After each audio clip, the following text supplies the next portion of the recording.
Every month since January 2009, more than 20 million Americans have been either out of work or underemployed. Yet despite that staggering number, there are more than 3 million job openings in the U.S.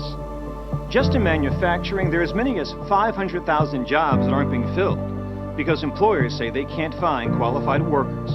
An industry survey found that nationwide, more than half of manufacturers reported a shortage of skilled production workers.